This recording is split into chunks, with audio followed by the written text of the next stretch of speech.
pledge allegiance to the flag of the United States of America and to the republic for which it stands, one nation, under God, indivisible, with liberty and justice for all.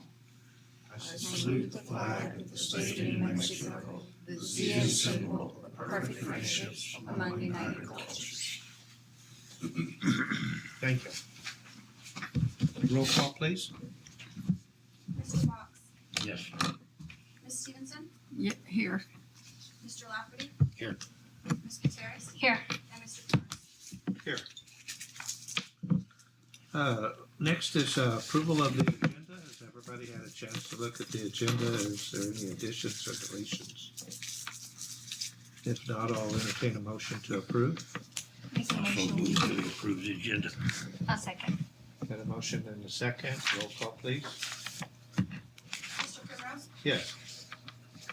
Ms. Stevenson? Yes. Mr. Lafferty? Yes. And Ms. Gutierrez? Yes. Mr. Fox? Yes.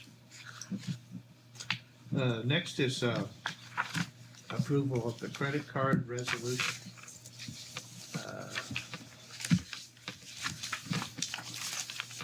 I guess Dr. I'll Moss? take that. So as some of you know, I tried to push to get away from using the school debit card, just for safety, security, whatever reasons. This has been a much longer process than I intended it to be. But there are also more and more times where going through a PO process is, there are a lot of things that it doesn't work well for, you can't use it for, we're travel, whatever. So that's the purpose of this resolution. The credit card would follow the same process that we would do any purchase, whether it's with a PO. Well, everything has a PO, but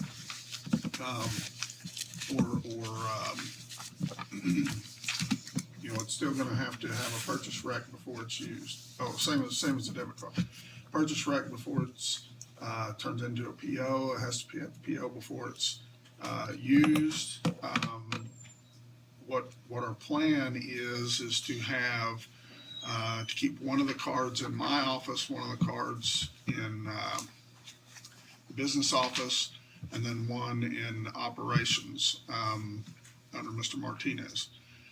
Try that. Those cards would have limits of, I think, around 20,000, and then the one in my office, and then the other two 15,000. They would, still have to be monitored, reconciled, whatever, each month for payment. It's really, I hate the idea of carrying around the debit card, even though we regulate what money is put into the debit card account. I think credit cards, in my experience, it's always had more security measures with it. So We have chargeback rights on a credit card as opposed to having a debit card for a business account, because you don't have those provisions. yeah, that's a better way of saying what I was trying to say. Right. But I'm going to try it, and still going to really limit what those are used for, and then we'll see from there what if we need to change, where those are kept or whatever. We'll have a sign out procedure in each office that'll be maintained to keep track of where that card is at all times. So there's probably some more that I should add to that, but that's all I can think of off the top of my head. So rather than just one account, you want to have three separate accounts? It'll be one account. I'm sorry, go ahead. I didn't mean Oh, to no, cut you off. no, you're fine. Because you had mentioned 20,000 on one card, 15,000 on a second, and 15,000 on a third. So that would be three cards. So three accounts. It might be. I know it would be a total of 50,000 credit limit. Is that the right term? But I think the three cards are linked to the same account. Sorry, Rochelle's in Gensomar training, so, but I think that's what it amounts to. Does that make sense, or? I've never heard of 3 different accounts linked to one pool of money.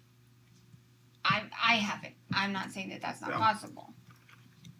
Do you see what I'm saying? So like, this card has this limit, this card has this limit, this card has this limit, but Yeah. we have this nutshell of an amount.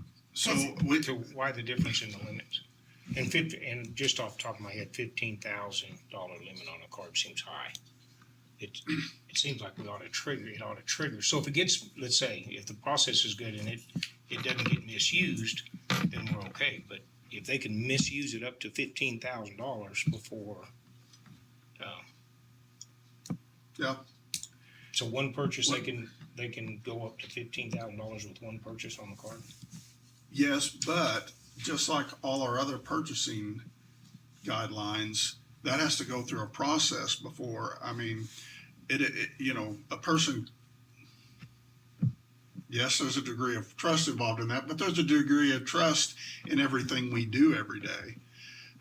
They have to go through that process for any expenditure on that card, and when that bill comes in at the end of the month, and someone will be monitoring that as we go through the month, each of those should already have a PO attached to it before it's spent, if that makes sense, or before the card is even taken out. And I've done this with credit card. You have more control, and you can, one particular card could have more than the other card. We always had limits per card. In one account. Yeah, in but that. the overall account has a credit limit as well. So it's a different account number on the card, Right. but it comes out of the same pot. But like say a road department, you would need more credit limit than you would a business office because of buying parts for a truck or something. So we always had based on the department what the credit limit was, and then you could monitor it based on that card. And so if you had a department head that needed to purchase something, they would have to go get the card and do a PO, Right. and purchase that that item. Yeah. Because a lot of places, you know, it's between online sales and not being able to go and just purchase the item, it made it more convenient. But there is a little bit of trust, but it always was easier for us to monitor. And I'm not against credit card, and it's not a trust factor with me. My concern would be in 6 months, it may be somebody else sitting at the table, whether you or Mark or me, or, you know what I'm saying? So when we talked about it previously, we talked about a written policy that everybody followed, that, you know what I'm saying? Not, Right. in other words, you might have, because you're gonna have one of the cards, you may have one way of doing it, somebody else may have, and Mark may have a different way of doing it, just so there's some continuity in, if it's gonna be abused, it won't be abused with a PO. Right. You know what I'm saying? Right, If they're doing it right, then the PO and the invoice, all that'll be right. If they abuse it, if they manage to get a hold of the card and abuse it, then they don't really care whether there's a PO or Right. not. So Right. that's why I said it. But with a credit card, better than a debit card, because we can always say, hey, we had an employee went rogue on us, and that's not our charge. Yeah. So Well, and, you know, speaking to the amounts, for instance, like we went to the HLC conference, you know, when you talk about 4 or 5 people and you got 3, 4 nights, and then, some other charges that go along with that, it adds up pretty quick. And if you have a couple of those trips like this week, we have Genzabar training conference, and I have Ms. Chang at an IR conference in Washington, D.C., that can add up pretty quick. And that doesn't include any of the purchases. So, it may be too much and it may be too little as we get down the road. I don't know. But if you know beforehand that you're gonna make these trips and you're gonna need X amount of rooms for X amount of people, you could already make the reservation, get the total cost, and have that paid, because you can even do a direct billing, set up an account for direct billing, and you wouldn't even need the credit card for that. I mean, that's another workaround. Yeah. I don't disagree. Especially, I mean, if these are annual conferences, or that you may need, that might be something to look into, even for Albuquerque trainings or Santa Fe, Las Cruz, whatever. Yeah. I don't have like a set, I didn't, say, okay, we need cards with a $50,000 limit. It just seemed like something that was a place to start. So. There are I've seen instances where when money was real tight, we didn't have credit cards or where I worked. So we tried to do that, where we made reservations, we issue them a check to that particular motel or something. But some of them did not like that either. They would rather do the credit card. But, so there's pros and cons both ways. Yeah. I'm just saying. Yeah, in my experience too, working in the schools, sometimes you needed to have a credit card that they would hold. And usually if we didn't have one from the school, one of us had to put down our own credit card. So.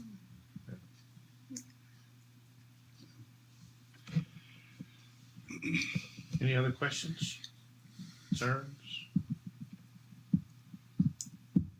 Not, I'll entertain a motion to approve the credit card resolution.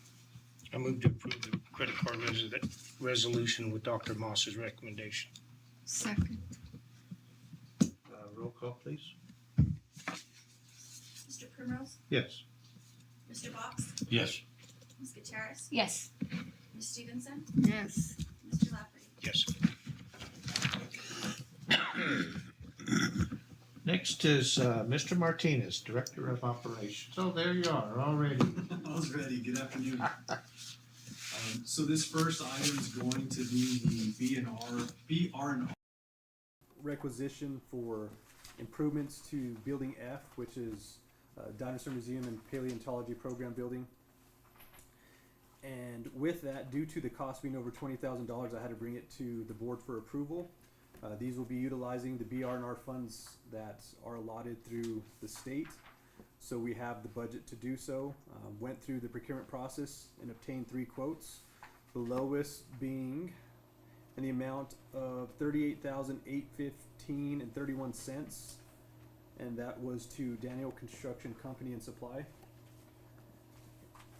And the scope of this project to Building F is to power wash the entire building, get rid of all the old paint that's peeling, completely remove it, go back and repair with the masonry primer that goes on top. It's kind of like I don't know if it's an epoxy, but I know it's meant for the cinder block.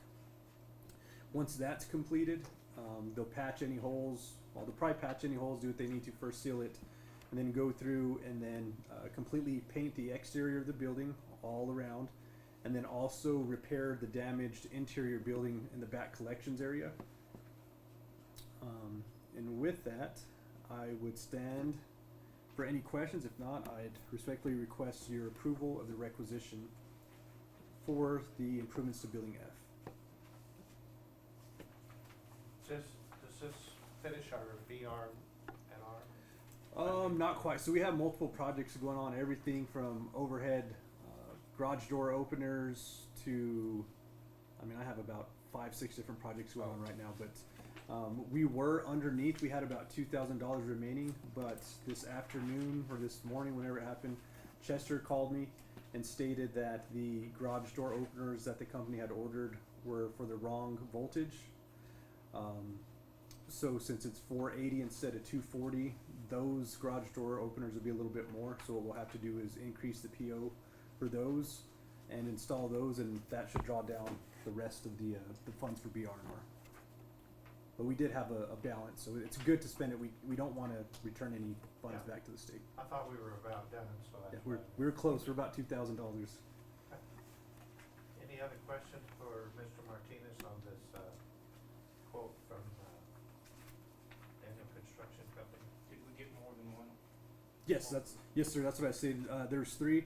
That's One what of I them. don't need to know. I just wondered if we had more than used. Yes, we had more than one. Anything over 20,000, below 60,000 is required 3 official quotes on letterhead. I didn't include those because the approval is for the requisition to sign off on the 39,000, but the other was for 49,000, and the other was 42,582 and 87 cents, and then the lowest being with tax included 38,815.31, and that was to Daniel Construction. Any other questions? Not, I'll entertain a motion to approve the quote for building that. I make a motion that we approve the quote as presented. Second. Have a motion and a second, roll call please. Mr. Lafferty? Yes. Ms. Stevenson? Yes. Ms. Gutierrez? Yes. Mr. Box? Yes. And Mr. Primrose? Yes.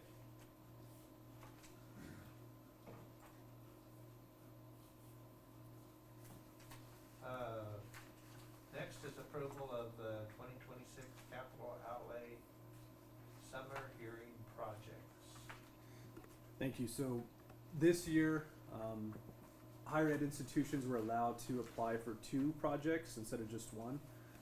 The first project that was our highest priority and is number 1 on our ICIP, which we'll get to next after this agenda item, is the repowering or replacement of the wind turbine. So the plan right now is, if funds are allowed, to actually install a completely new wind turbine. If we weren't able to reach that amount as needed, then we'd have to go through with the repowering of the current wind turbine, which we're pretty close to having the amount of funds allocated for that right now.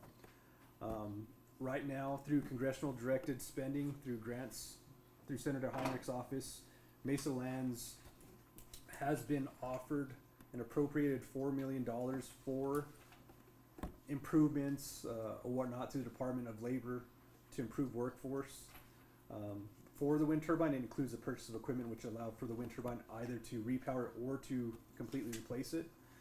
We have not received that official grant agreement yet, so as I submitted both for our ICIP as well as the summer hearing project, it's more of a contingent that it's an expected match because we have not received the official grant funding. Nothing's official to receive that grant agreement. With that being stated, I went ahead and applied as a new construction type because I think it would fit either, or if we go with the new turbine or if we go with the repower.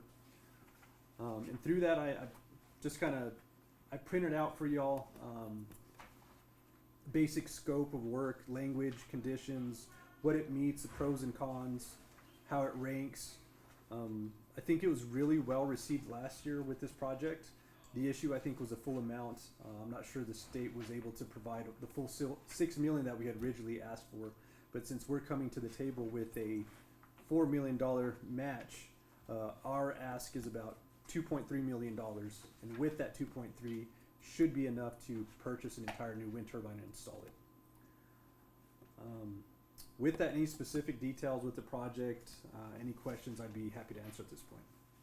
And I would add, I had a conversation with Mr. Honey with HED shortly after we got the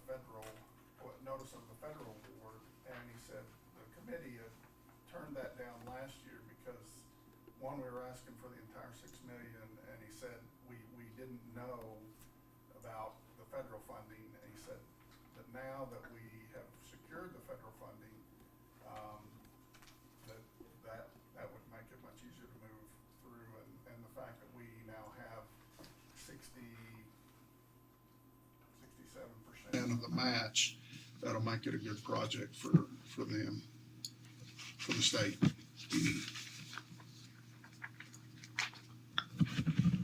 Any other questions? So we're asking for the $4 million or 2.3 million. And the ICIP has the whole full 6 still.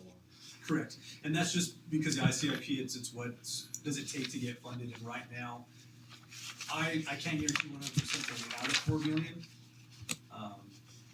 Once it's official, then you can update your project and we could let them know that yes, we received the 4 million, we have the grant agreement in hand. But they stated they don't expect, if I remember the letter, and it's included as an attachment on here, I don't believe it printed out with my application. But let me pull it up, I can tell you.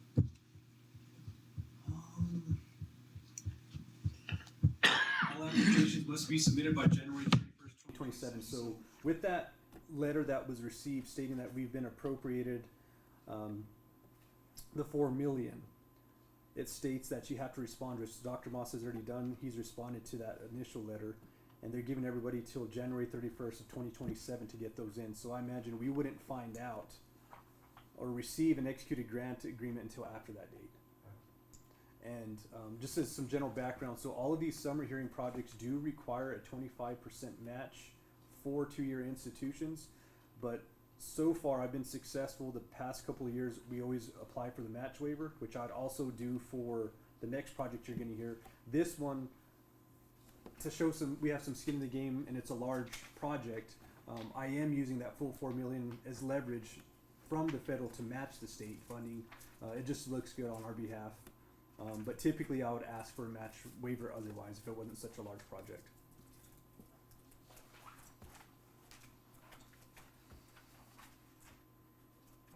Any other questions about the, Yeah, this 6 million is for a total new wind turbine from the ground up, right? And what about, will happen as far as decommissioning the existing turbine? So Will the plan is not to decommission it. We like to keep it in its current state where it's still operable and safe, where we're able to utilize it. It may not be fully functional where it's generating wind energy and we're not getting a credit back on the bill from it. But we would like to have 2 different platforms. Right now, I've been working with our wind energy instructors to look at the potential of looking at other manufacturers of wind turbines, not just GE like we have now. I think having multiple brands and multiple platforms only helps our students, and it helps broaden what we can teach.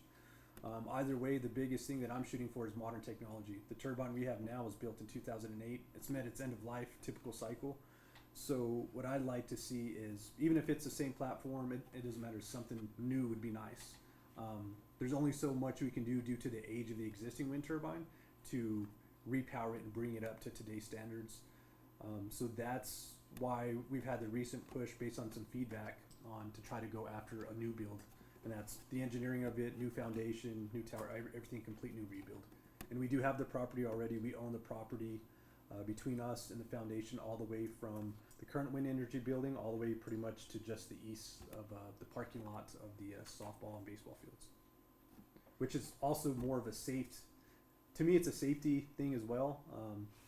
It'll be further away from the building, meets fall requirements. So there's quite a few different reasons that we pursue that. I like the thought of it'll still be useful to us. Yes.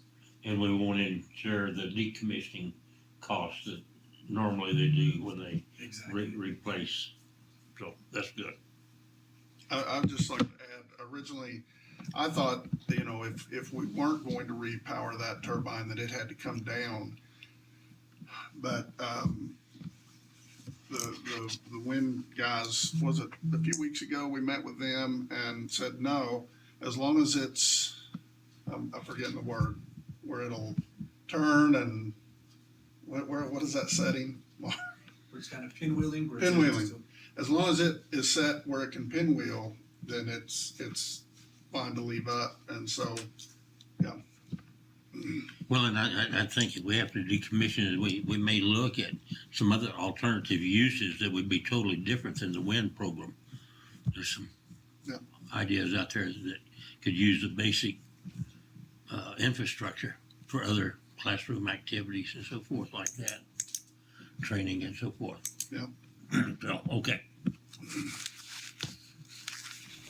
So the capital outlay, we have the repower of the wind.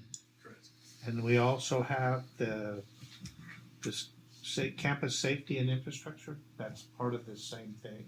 Yes, so it's two different applications going into the same purpose of the summer capital hearing. So they're standalone projects, completely separate. So the second is the campus safety and infrastructure improvements, which is security and safety based. This year's major emphasis on the summer hearings is safety. It's one of the main criteria that they're looking for. The main reason for the wind turbine is because we've pretty much already all but secured the $4 million, and we want to finish that project and close that out and move forward. The states also emphasize on different funding allotments allowed for that to close out these larger projects and get them completed. So that's why that one was a higher priority on the ICIP. This one was to fit campus needs as well as to meet some of the criteria expressed by HED on what they'll be funding this year. So this is going to include brand new security cameras, both interior and exterior cameras, all new card access system to build off what we have now.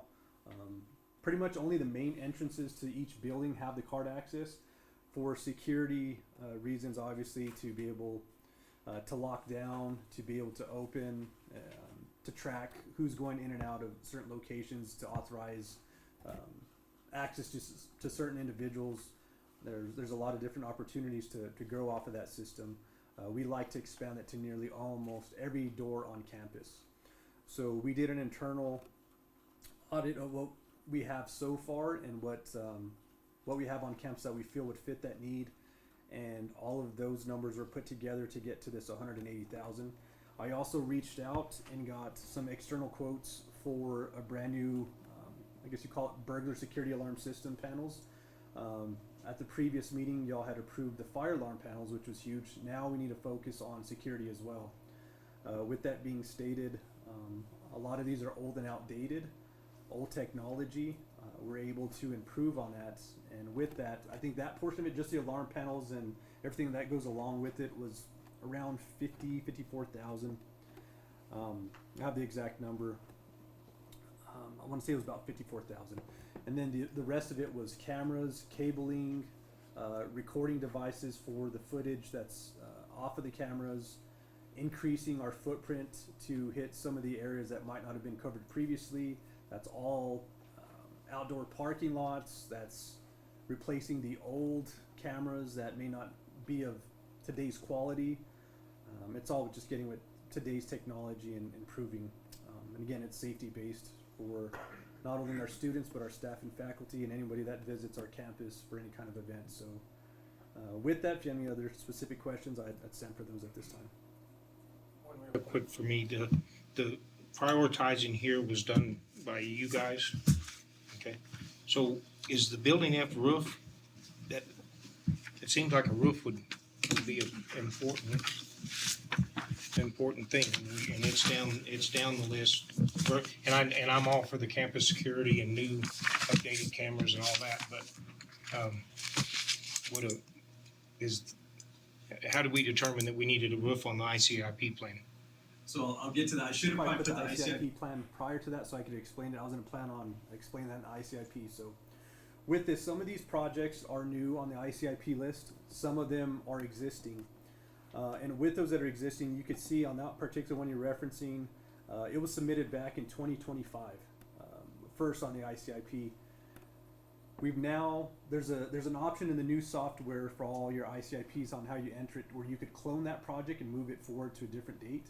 And that's what I've done. And the reason behind that is the work that we proved previously in this meeting for the BR&R funds.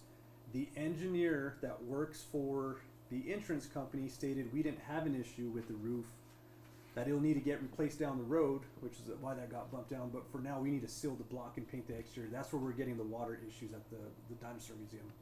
So with that being understood, we still have a few years left on that roof, and that's why it's got bumped down to the 2030 project here.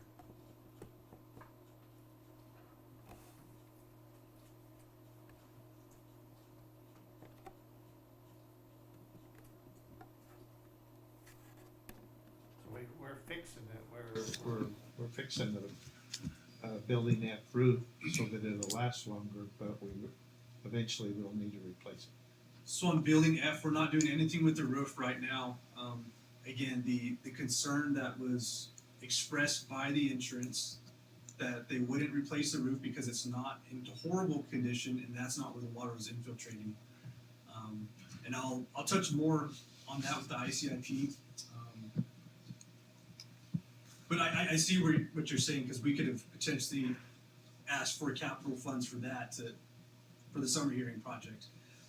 But in my opinion, at the time, understanding what I've heard from the insurance, I don't believe that's a priority for this year. The other thing, once we get to the ICIP, is this is a starting point. It's not submitted until it's approved by the board. We still have the opportunity to rank and rate these and move it, change the scope, adjust it accordingly. This is just almost a final draft, if you would, like a 90% rendering of what we would approve and submit. After we discuss the rest of these projects during that agenda item, We can rank them and rate them and move them as y'all see. And the ICIP is not due till July. So it's not something that has to be locked in today. It is and it isn't. So Part of approving the capital summer hearing project, and that's why I've been frustrated with these project deadlines, is we literally just had the training for the ICIP, I think it was this Tuesday.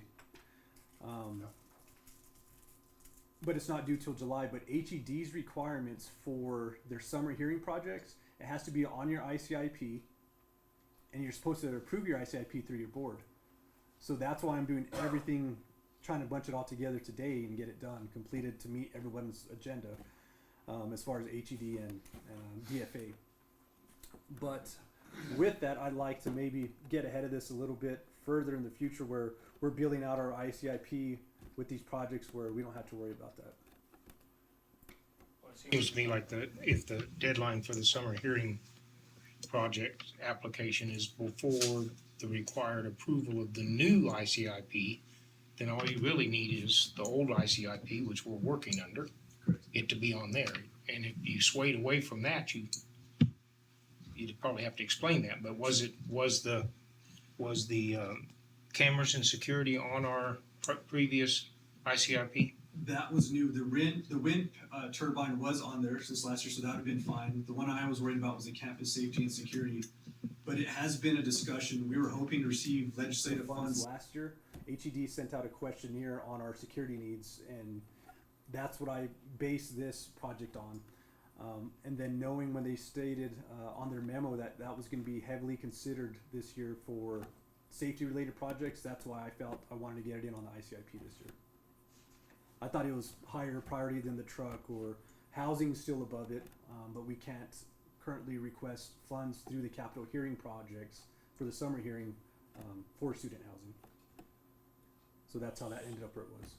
So if we approve this ICIP, and then we want to make some adjustments for the state ICIP, we could reapprove it. Correct. The main thing is that Seems backwards. I guess the main thing is that we have board approval of the project that we're wishing to submit, and it's part of our ICIP. But you can amend it after the fact. You can't amend the summer project once that's done, but you can amend your ICIP. I get it, but whoever's reading the summer hearing projects would ask, why was it not on your ICIP plan? Even though we're gonna adopt a new one way ahead of time, so that it is on our ICIP plan, it wasn't on our ICIP plan last year, so. Of course, and again, that goes back to what Mark was saying. This previously, they were looking to allocate funds for these type of projects in the previous legislative session, but they didn't. And so that gives you a short window to say, okay, well, if we're not going to get it there, then we better get around. And am I saying that right? To get it in for this summer, if that makes sense. So it was one of our legislative projects. The campus security was one of the things we asked for from the legislature. No, the HED asked the legislature to fund all campuses with a certain amount of security funding. Correct. A questionnaire went out. through email. That questionnaire came from HED. It went to myself. I linked up with IT, and we were able to put that together. And then we submitted that to the state with an understanding that we were hoping it looked pretty positive at the time that the entire state was going to get funded for that, all the higher ed institutions. Unfortunately, it did not make it. But since it's been such a major need and we don't have the funds to do those improvements, it's something that I felt that is perfect timing based on all the criteria.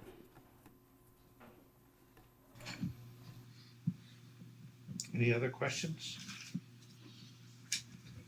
If not, I'll entertain a motion to approve the capital outlay summer hearing project, which is the repower of the wind turbine and campus safety and infrastructure improvements.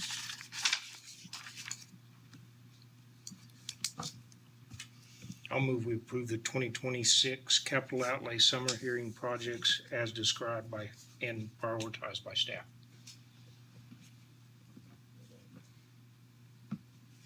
I'll second. Got a motion and a second. Roll call, please. Mr. Primrose? Yes. Mr. Box? Yes. Ms. Gutierrez? Yes. Ms. Stevenson? Yes. And Mr. Lafferty? Yes. All right. If we're going to discuss some more about the ICIP that's been proposed for approval. So just a little bit further, the one thing I would like to encourage, whether it's through the form of a work session, some kind of further discussion in the upcoming year, I'd like to have a little bit more input from staff, faculty, from the board on these projects. That way we can stay ahead of this and we can start planning this 5-year plan. A lot of these, like I said, are things that we've been working on. I've cleaned up the system. One thing the ICIP isn't, it's not really a wish list. It's supposed to be something that's construction ready, something that's going to be achievable. And then of course anything that we have a huge need to fund, like the student housing, that would have to be done in phases, but we want to make sure it's on the ICIP. That way we are eligible for funding from the state. If it's not on your ICIP and it's over a certain dollar amount, realistically we won't receive the funding if it's not on your ICIP. So with that, this year's priorities, again, 2 of them have already been submitted for the summer projects. They haven't been submitted. I will submit them after this meeting. So we have the wind turbine, we have the campus improvements. Number 2 this year was MCC student housing. As an update, and I don't want to get too long-winded on it, but the survey was completed and I received the plat map for the lot specific to where we want to have student housing. I had a meeting with the surveyor this week, sometime Wednesday, I believe, Tuesday. It's been busy. And we're hashing out a few different things in case we have to subdivide that property and run it through the county, run it through the city. And then once that's all good to go, we'll run it through Tucumcari Public Schools to have that official property description. That way we can move forward with that process for the lot. And that's one thing that we have going for us. A lot of these on your ICIP, it's phased. It says, what do you need the funds for? One thing we don't need it for is to acquire property, which is nice. So our next step is going to be planning, design, and construction. And the last thing, this is where I was talking to Dr. Moss prior to the meeting that we could change. There is a need for a tractor for the rodeo practice facility as well as to be utilized by facilities maintenance. And I was requesting some feedback on either keeping those 2 separate, bringing the tractor up to this year's fiscal year priority. Again, I'm open to your all's input on what we need to do. If we drop the maintenance truck to next year, I'm open to suggestions. Again, this is not locked in at this point. This is just kind of more of a formal presentation Everything's been put together and entered into the ICIP system. And once it is approved and adopted by the board today, then I'll go through and actually submit it to DFA to have it officially submitted. For FY 2030, the building F roof and infrastructure improvements. There are a few different improvements that go along, not just the roof, but any walls that need to be patched, anything that might need to be replaced, electrical work, continued conversion of the old fluorescent light fixtures to LED. And I try to write most of these projects somewhat open-ended. That way we're not tying ourselves up and saying, well, it has to be specifically for this wall or these walls or these windows or that roof.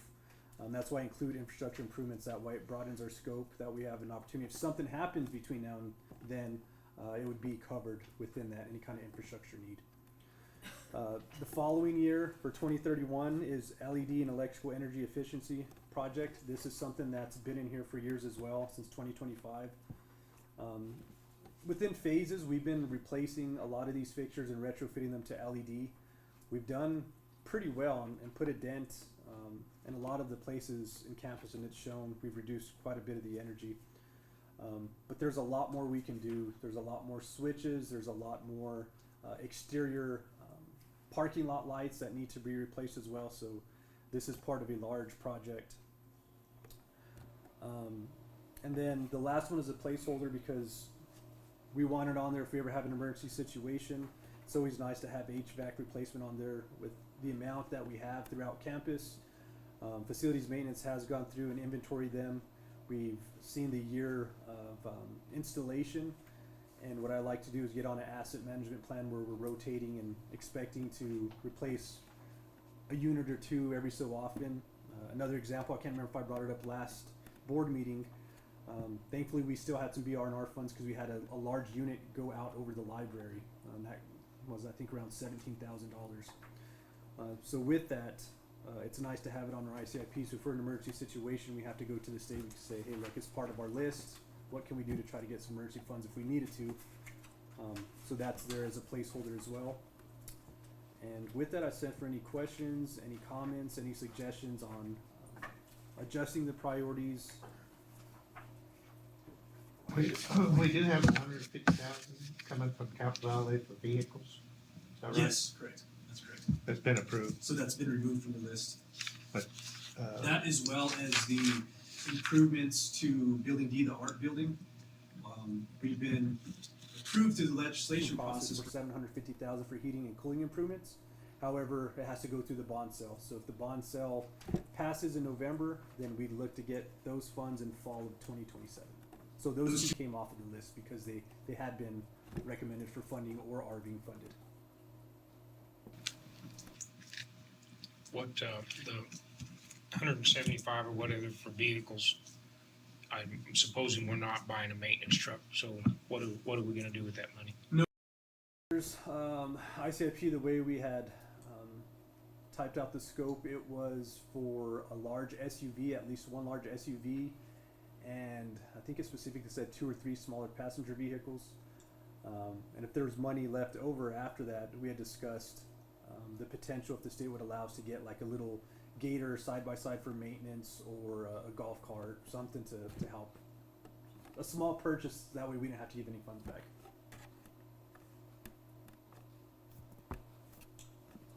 The cars we have right now are,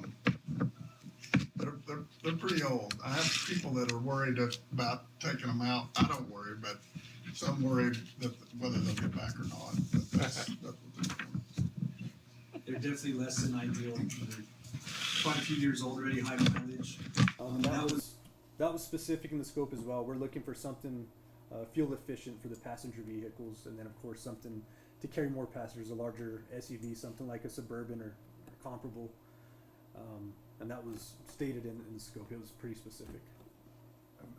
Just for my part, I would like to add the tractor for the rodeo / maintenance and the maintenance truck together, cause that comes out to around 170,000. And I think that's a good, like, if you look down through, all the, awards for all the counties in the state, you know, most of them fall in that 150 to 180,000 range. You've got a few that outliers, but you know that go to counties and cities and schools or whatever. And it's also things that we can expend very quickly. And you know, for our legislators, Senator Woods, Representative Chatfield, I think that's a positive for them to fund things like that. So your suggestion is to move the tractor up with the maintenance vehicle and just combine them and put them in the fourth priority? Yeah. For 2028? Yeah.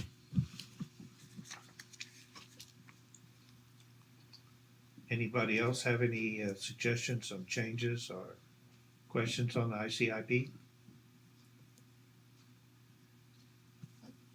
If not, I'll stand for a motion to approve with the combination of changing the tractor and the maintenance vehicle together. I'll move we accept the ICIP current priorities request with moving the tractor up with the pickup truck. I'll second. Got a motion and a second. Roll call, please. Mr. Primrose? Yes. Mr. Box? Yes. Ms. Gutierrez? Yes. Ms. Stevenson? Yes. Mr. Walker? Yes. Thank you, Mr. Martinez. Appreciate everything you do.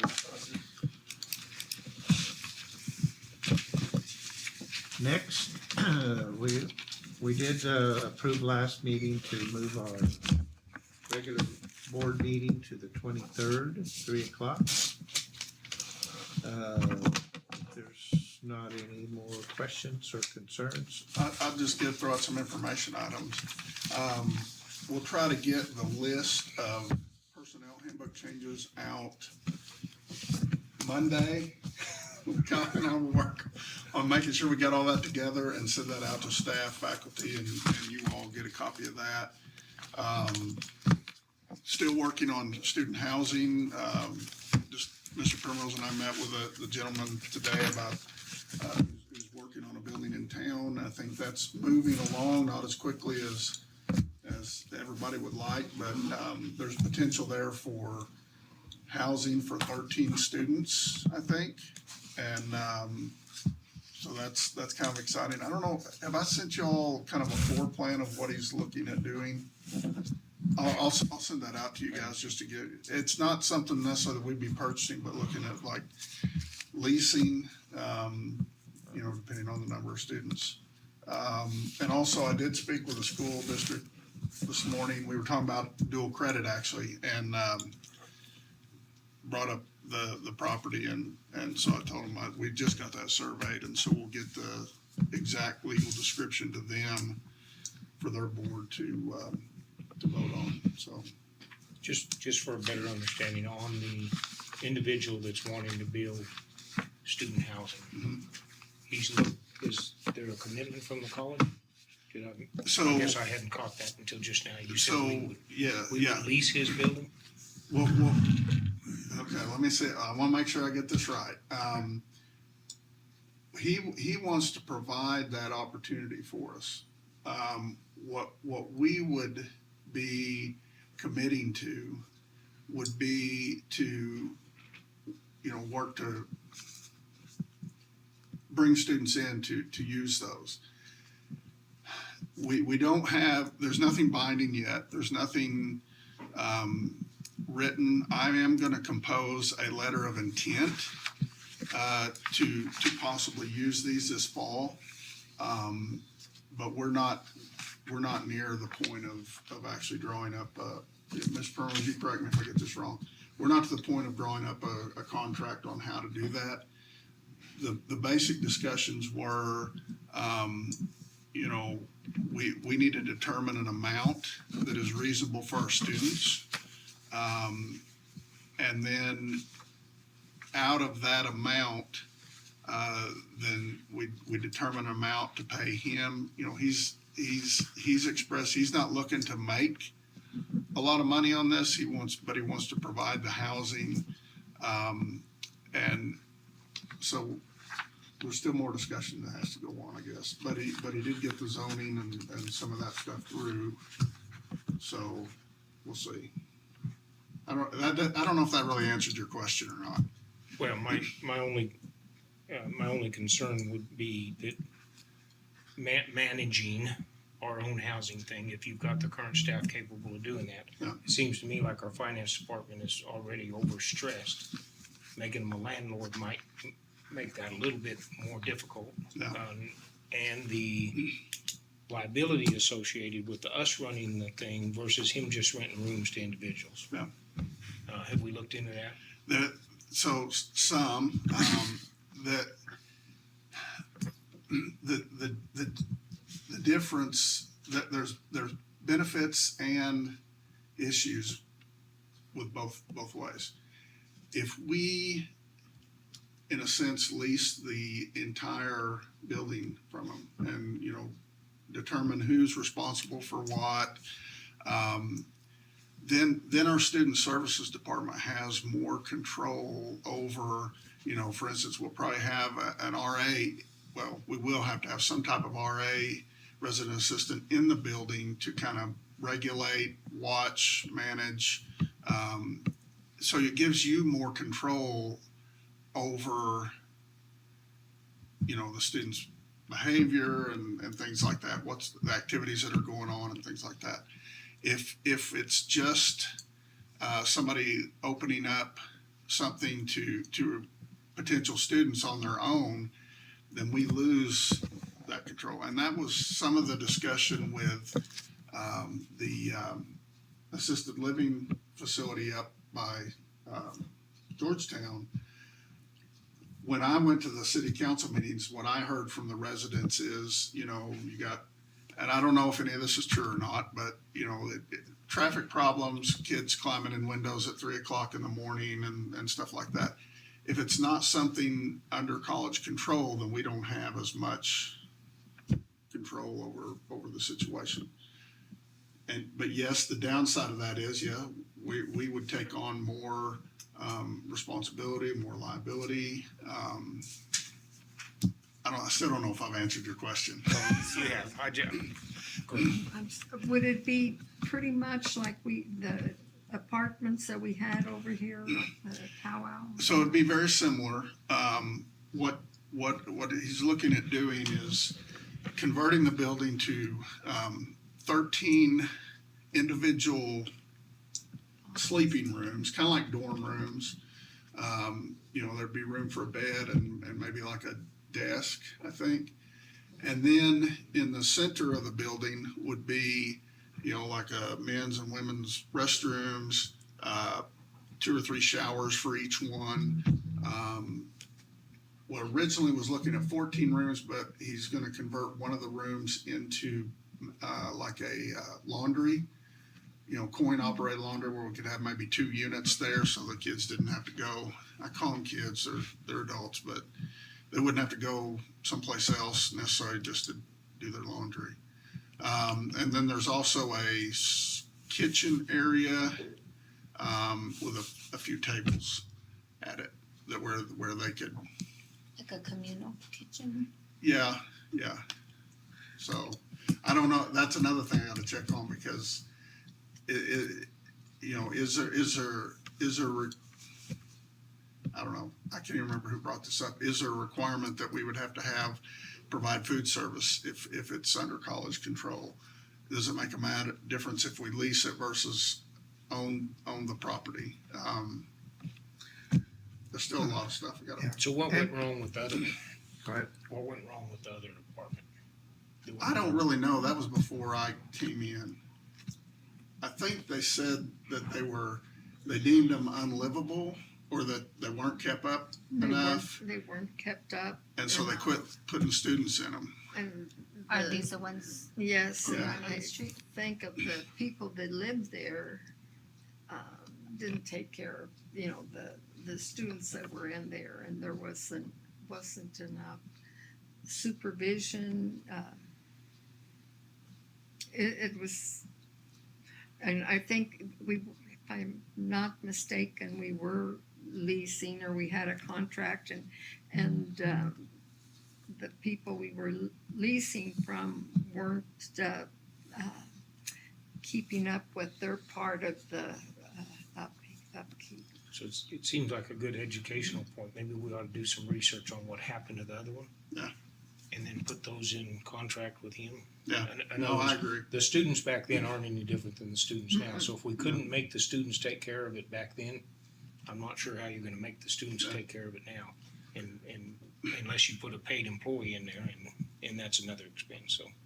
Yeah, and, but I do think we are gonna have to learn, I agree, but we are gonna have to get this done, because I think the future of the college, we're gonna need to have a housing option for our students. I definitely believe that too. And I so- think But yeah, I'll do some more research, and I'll also add, when I came in, I think we were still in that agreement, and I do not understand why, but we were still paying for the property, but we hadn't put kids in there for a year. For a while, yes. And actually the foundation, they negotiated an agreement with the owners and they ended up paying them like $40,000 to get out of the agreement. So I don't know the details of that, but I kind of got in on the tail end of that thing, and my understanding, my feel for it was the college wasn't providing the supervision and inspection and so forth on a routine basis. Yeah. And it got way out of hand as far as the repairs and stuff that need to be done. And then the fella didn't want to do the repairs, and there wasn't the proper tools in there to force it to happen, and there wasn't a clause to get out of it if he didn't do it. So that's kind of what I remember the situation there, which it looked like a real kind of come together fast and not really look at some details that you need to on a project like that before you enter into a contract. I'll dig into that, because several of the people I think are still, they may not still be here at the college, but they're around. And Warren Frost was heavily involved in some of that stuff as well. So I'll get some information from him as well on the legal side.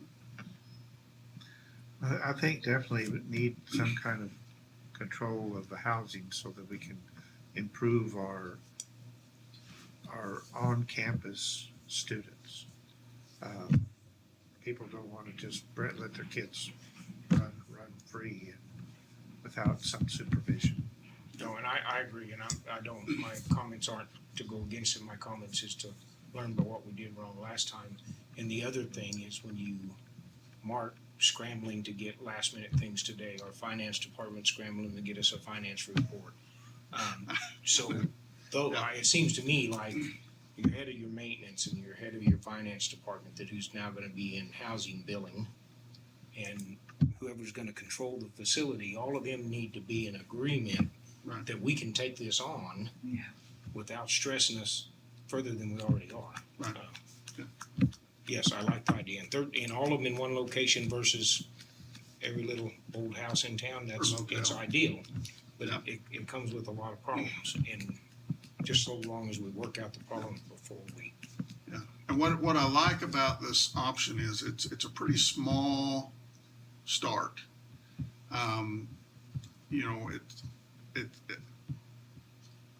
I think it's going to be something that we can do some research and go into, and it's not going to be so big that we can't manage it. But yeah, I'll get more information the further we get on that and provide you all. I hear good things about the guy trying to make things happen for us, but at the same time, I always caution when the guy says, "I'm not in it for the money. I don't want to make anything. I'm just doing this for you." Yeah. There's something in it. He's in. And if he can't use it to house people that work for him in other places, If it's mandatory that there's students there, then I'm not sure what he thinks he's gonna gain if he's not wanting rent money. He's not gonna be doing it. Yeah. Just to do it. I would say, I believe he made the comment, if it doesn't work out, he didn't have any doubt he could lease it out to people in the community, but that's just. Yeah. So, no, good points. Good points. Any other comments, concerns? Not, I'll entertain a motion to adjourn. So we adjourn. For the motion, a second roll call, please. Yes. Mr. Box? Yes. Ms. Gutierrez? Yes. Ms. Stevenson? Yes. Mr. Lau? Yes. You know, the last 3